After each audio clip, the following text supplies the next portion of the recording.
When we look at somebody with a beard, he's carrying a rucksack, because of what the media is portraying to us, we're thinking alarm bells. You shouldn't be afraid. It's a small minority of people who've given us a bad name. I think the only way to counter this is by actions.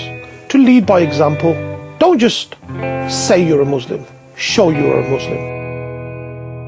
My name's Imran, and I run the Bearded Broz.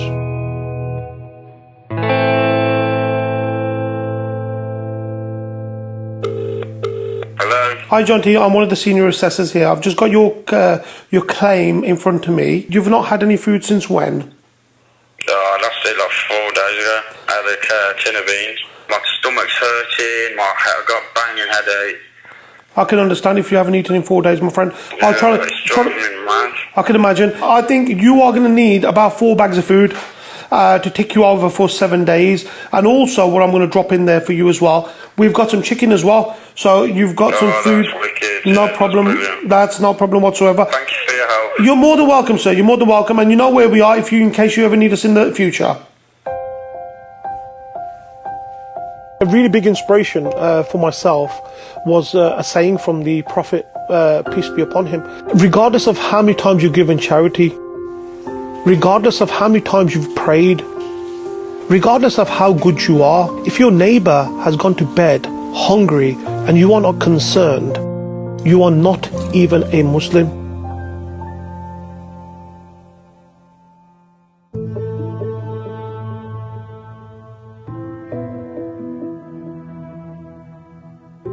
We were struggling for a long time. I was signed off work, my husband had redundancies, and then the worst came where we were living on the streets. I was heartbroken. I thought, how has my life come to this? And Imran was there to help us when we needed it. I spent about 50 minutes just talking to her on the doorstep, finding out what homelessness means. I was educated by Jody, to be fair. We were jumping for joy that day that he came out. So it's like, right, what can we have for dinner today then?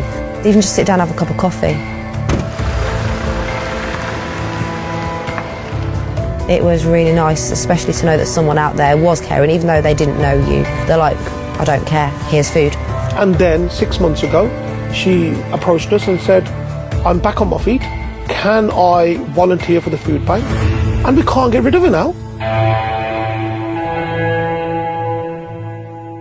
Have you got any food in at all at the moment? I feel very happy that I'm here. I love working here, I love helping people. How many children do you have with you? And it gives them a bit of initiative to do a little bit, even if it's just go next door to your neighbour and go and see your neighbour.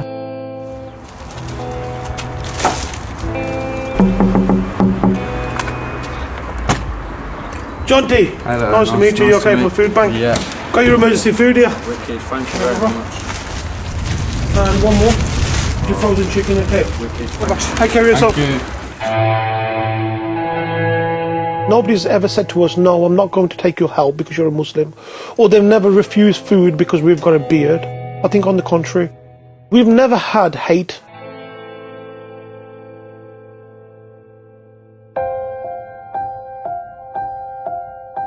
I didn't know what poverty was.